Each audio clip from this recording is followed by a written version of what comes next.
बिस्मिल्लाहिर्रहमानिर्रहीम। अस्सलाम वालेकुम नाज़रीन, आप यूट्यूब चैनल देख रहे हैं। मैं इमरान खान हूँ। 8-9 खबरें और ये बड़ी इंपॉर्टेंट हैं।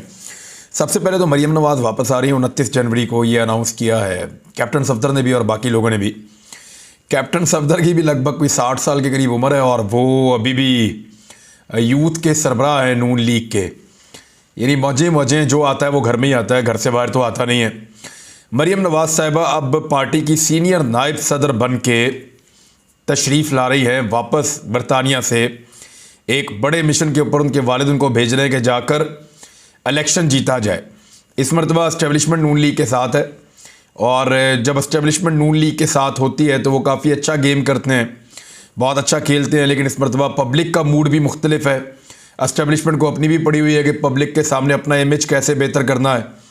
तो मुझे नहीं लगता कि उस तरह खुलकर इस्टेब्लिशमेंट काम कर पाएगी या इस्टेब्लिशमेंट से वो मदद लेने का मौका मिलेगा PMLN को। बहरहाल मरीम नवाज़ साहिबा 29 जनवरी को वापस आ रही हैं और जिस बयानिए के बारे में मैंने आपसे कहा था, कैप्टन सफदर तो हाथ पांव धोकर चढ़ गए हैं जनरल कमर जावेद बाजवा रिटायर के ऊपर और सारे इल्ज़ामात और सारी फसाद की जड़ उनको करार दे रहे हैं और उनके ऊपर ठीक ठाक एलिगेशन PMLN के लोग अब लगाना शुरू हो गए हैं। एक और बड़ी मज़े की आपको बात बताता हूँ। जावेद लतीफ़ साहब आजकल बरतानिया में हैं, तो जावेद लतीफ़ साहब ने भी MNA है PMLN के और उन्होंने भी अब जनरल बाजवा के ऊपर इल्ज़ाम लगाया है। उन्होंने कहा कि हमारी तो हुकूमत 1.5 माह पहले आई है, इससे पहले तो हमारी हुकूमत नहीं थी, हमें तो आज़ादी अब मिली है। यानी वो भी ये कह रहे हैं कि 1.5 माह पहले जब जनरल कमर जावेद बाजवा थे पाकिस्तान के आर्मी चीफ, तो उसको वो अपनी हुकूमत में नहीं गिनते। तो अब ये आहिस्ता आहिस्ता आपको समझ आ रही होगी कि PMLN को शायद ये लगता है कि जनरल बाजवा बहुत गैर मकबूल हैं। तो जनरल बाजवा के ख़िलाफ़ इमरान खान साहब ने एक कंपेन लॉन्च की है और जनरल बाजवा की मुखालफत की वजह से शायद इमरान खान साहब को इतनी पॉपुलैरिटी मिली है। तो हम भी यही करके देख लेते हैं, हमें भी वो पॉपुलैरिटी मिल जाएगी। तो ये तो नकल करने के लिए भी अकल की ज़रूरत होती है। इमरान खान साहब की पॉपुलैरिटी इसलिए नहीं है कि उन्होंने जनरल कमर जावेद बाजवा की मुखालफत की है, उन्होंने तो कुछ पॉलिसीज़ के ऊपर तनकीद की है। इमरान खान साहब की पॉपुलैरिटी इसलिए है कि उन्होंने हकीकी आज़ादी का एक नारा लगाया, लोगों को वो पसंद आया। और दूसरा, एस्टेब्लिशमेंट पाकिस्तान के उन तमाम लोगों को इक़्तिदार में ले आई जिनके खिलाफ पाकिस्तान की अवाम वोट देते रहे हैं। यानी वो सारे लोग जो एक दूसरे से लड़ते थे, एक दूसरे को चोर डाकू कहते थे और एस्टेब्लिशमेंट की नज़र में भी वो ऐसे ही थे और पाकिस्तान की पब्लिक की भी राय उनके बारे में अच्छी नहीं थी, उन सबको इकट्ठा करके गुलदस्ता बना के इक़्तिदार में लाया गया। ये थी इमरान खान साहब की स्ट्रेंथ। यानी सबसे पहले तो जनरल बाजवा के खिलाफ तो कोई बात इमरान खान साहब ने की नहीं थी। असल में तो ये हो रहा था, जब रिजीम चेंज ऑपरेशन हुआ तो इमरान खान साहब खुद भी कहते रहे कि शुरू में लोगों ने जब इनकी शक्लें देखी ना सबकी कि ये 3-4 इकट्ठे हो गए तो लोग डर गए।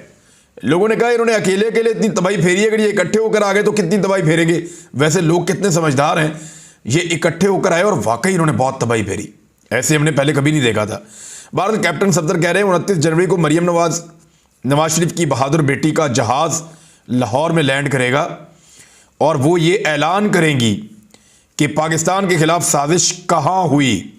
अब ये वो बयानिया जिसको बनाया जा रहा है कि इसके अंदर साबिक कोई इंटेलिजेंस ऑफिसर्स को भी डालो, जनरल कमर जावेद बाजवा को भी डालो, एक अदा और है उसको भी डालो, फिर अदलिया के साबिक सीनियर जजेस उनको भी डालो। तो इस तरीके से ये एक बयानिया तैयार किया जाएगा और इस बयानिया पर खेलने की कोशिश की जाएगी और ये साबित करने की कोशिश की जाएगी कि पाकिस्तान आज जहाँ भी खड़ा है ये कहेंगे कि इमरान खान साहब की वजह से ऐसा हुआ है। लेकिन लोग अब मानेंगे नहीं, क्योंकि इनको भी हुकूमत मिले हुए 1 साल होने वाला है। 9वां महीना चल रहा है इनकी हुकूमत का, बल्कि 9 महीने हो गए हैं गालिबन। और इन 9 महीनों के अंदर इन्होंने कुछ भी डिलीवर नहीं किया, यानी पाकिस्तान को हर गुजरते दिन के साथ नीचे लेकर गए हैं। तो लोग अब अच्छी तरह जानते हैं कि इमरान खान साहब के दौरे हुकूमत में अच्छा खासा चलता हुआ मुल्क, जिस मुल्क के अंदर लेबर नहीं मिल रही थी फैक्ट्री मालिकान को कि काम बहुत ज़्यादा है, बंदे काम करने वाले कम हैं, तो उस मुल्क के अंदर अभी लोग बेरोज़गार हैं इसलिए कि काम ही नहीं है। ये 8-9 महीने की कारकर्दगी है और चंद महीनों के अंदर पाकिस्तान को यहाँ तक डबो दिया गया है। मरीम नवाज़ की वापसी पे एक और प्रॉब्लम भी पैदा हो रहा है और वो PMLN का इंटरनल प्रॉब्लम है। शाहिद खाकान अब्बासी साहब के बारे में खबरें चल रही हैं कि वो इस बात से खुश नहीं हैं कि उनको मरीम नवाज़ साहिबा अहकामात जारी करेंगी। देखिए, पार्टी के अंदर जो सीनियर ओहदेदार होता है उसका ही हुक्म चलता है। नवाज शरीफ को तो सारे सीनियर मानते थे, लेकिन उसके बाद नवाज शरीफ साहब अपने भाई को ले आए, फिर उनके भाई अपने बेटे को ले आए, फिर नवाज शरीफ साहब अपनी बेटी को ले आए, फिर उनके भाई अपने दूसरे बेटे को ले आए, फिर ये अपने समधी को ले आए, फिर अपने कुछ और रिश्तेदारों को ले आए, फिर रिश्तेदारों के दूर वाले रिश्तेदार उनको भी ले आए। तो इस तरह नवाज शरीफ ने आहिस्ता आहिस्ता अपना पूरा ख़ानदान सियासत के अंदर उतार दिया। अब लोगों में बर्दाश्त एक हद तक होती है। वो नवाज शरीफ को तो लीडर समझते थे PMLN के लोग, लेकिन नवाज शरीफ के बच्चों के वो नखरे बर्दाश्त करने पर उनमें बहुत सारे लोग तैयार नहीं हैं। कुछ लोग हैं ऐसे जिन्होंने ज़हनी तौर पे गुलामी पसंद की है और उन्हें लगता है कि गुलामी अगर नवाज शरीफ की तो क्या फ़र्क पड़ता है, उनके बच्चों की भी कर लेंगे और बच्चों के बच्चों की भी कर लेंगे। अभी तो ये मरीम नवाज़ के बेटे को लॉन्च करने का सोच रहे हैं और उधर मरीम नवाज़ के खिलाफ जो है वो सीनियर क़यादत में तहफ़्फ़ुज़ात हैं। खबरें ये आ रही हैं कि शायद जो मॉडल था चौधरी निसार अली खान साहब का, उससे मिलता जुलता या उससे करीबी मॉडल वो शाहिद खाकान अब्बासी साहब को भी अपनाना पड़े और पार्टी के कुछ और लोग भी इन तहफ़्फ़ुज़ात का इजहार करें।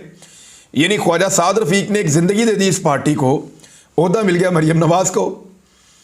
ख्वाजा आसिफ ने जोर लगा लगा के इस पार्टी को यहाँ तक पहुँचाने में किरदार अदा किया और बेशुमार लोग हैं जिन्होंने बहुत काम किया, लेकिन उन तमाम लोगों को ओहदे नहीं मिले, ओहदा मिल गया मरीम नवाज़ को। और अब यूथ का ओहदा जो है वो बाप से लेके बेटे को दे दिया जाएगा। यानी कैप्टन सफदर छोड़ेंगे तो उनका बेटा ले लेगा जुनेद। तो इस तरीके से ये एक फैमिली लिमिटेड पार्टी है और इसके अंदर अब कुछ आवाज़ें उठना शुरू हो गई हैं क्योंकि लोगों में शऊर बहुत ज़्यादा बढ़ गया है। अब ये PMLN के सियासतदान भी इस बात को जानते हैं कि इस लेवल का जो शऊर है लोगों में, हम नौजवानों को कभी भी अपने पीछे नहीं लगा सकते अगर हम एक ख़ानदान की ग़ुलामी करेंगे तो, और ग़ुलामी को लोग पसंद भी नहीं करते। एक और ख़बर है वो ये है कि स्पीकर साहब ने कहा कि जिन अरकान ने मुझे मुतमईन किया उनके इस्तीफ़े मंजूर कर लिए। अभी थोड़े दिन पहले स्पीकर साहब फरमा रहे थे कि जब तक मुझे फ़र्दन फ़र्दन आके नहीं मिलेंगे, जब तक मुझे तहरीरी तौर पे हाथ से लिखा हुआ इस्तीफ़ा नहीं देंगे और जब तक ये मामला अदालत में चलता रहेगा मैं इस्तीफ़े मंजूर नहीं करूँगा।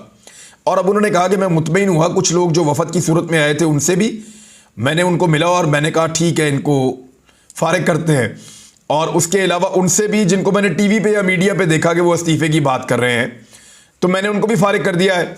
अब मैं मज़ीद लोगों के इस्तीफ़े इसलिए मंजूर नहीं कर रहा कि मैं चाहता हूँ कि पाकिस्तान तहरीक-ए-इंसाफ के लोग आए और आकर असम्बली के अंदर बैठें। ये स्पीकर साहब कह रहे हैं। चंद दिन पहले कोई और मौक़िफ़ और आज कोई और मौक़िफ़, यानी मौक़िफ़ इनका सुबह शाम बदलता है। अब मेरी इत्तला के मुताबिक, और ये खबर भी आई है, इसमें यह पता चलता है कि मज़ीद लोगों के इस्तीफ़े मंजूर करने की तैयारी कर ली गई है। यानी पाकिस्तान तहरीक-ए-इंसाफ के मज़ीद अरकान के इस्तीफ़े मंजूर किए जाएंगे। उसकी वजह यह है कि अगर इस्तीफ़े मंजूर ना किए तो पाकिस्तान तहरीक-ए-इंसाफ मीटिंग करने जा रही है, जिस मीटिंग में वो अपना नया पार्लिमानी लीडर भी मुकर्रर करेंगे और उसके बाद वहाँ पे जाएंगे और जाकर मुख्तलिफ ओहदे बांटने के बाद जो अरकान असम्बली बचे हैं उनमें से, यानी 80+ है शायद, तो वो लोग जाएंगे और जाकर असम्बली में खड़े होकर अपोजिशन लीडर का ओहदा लेंगे, राजा रियाज को फारिग करेंगे। लेकिन उससे पहले अभी ये इत्तला मिली है कि कुछ और लोगों को, यानी ये 35 नशिस्तों पर तो ज़िमनी इंतखाबात इलेक्शन कमीशन करवाएगा, लेकिन जो पार्लिमानी जंग चल रही है पाकिस्तान तहरीक-ए-इंसाफ में और PDM की हुकूमत के अंदर, उसमें मज़ीद अरकान के इस्तीफ़े मंजूर किए जाएंगे। और इसके बारे में कहा जा रहा है कि ये फ़ैसला भी जल्द हो जाएगा और आपके सामने आ जाएगा। इजलास जो है वो अब जुमे या हफ्ते को तलब होने का इम्कान है, जिसमें पाकिस्तान तहरीक-ए-इंसाफ के अरकान में से पार्लिमानी लीडर के इंतखाब, चीफ व्हिप समेत दीगर ओहदों का फ़ैसला किया जाएगा। और PTI जल्द ही कायदे हिज़्ब इख्तिलाफ का ओहदा लेने के लिए बाज़ाब्ता दरख्वास्त भी दे देगी। अब इस सिलसिले में जो असद उमर साहब हैं वो रिस्पॉन्सिबिलिटी ले रहे हैं, लेकिन इतलात ये हैं कि मज़ीद इस्तीफ़े मंजूर किए जा सकते हैं पाकिस्तान तहरीक-ए-इंसाफ के, ताकि उनकी स्ट्रेंथ कम हो जाए और राजा रियाज ही जो हैं वो अपोजिशन लीडर रहें और शहबाज शरीफ और राजा रियाज मिलकर निगरान हुकूमत अपनी मर्जी की बनाएं। ऐसे ही जैसे यहाँ पंजाब में निगरान हुकूमत बनाने की कोशिश की जा रही है और उसके लिए मोहसिन नकवी साहब के लिए सब लोग जोर लगा रहे हैं।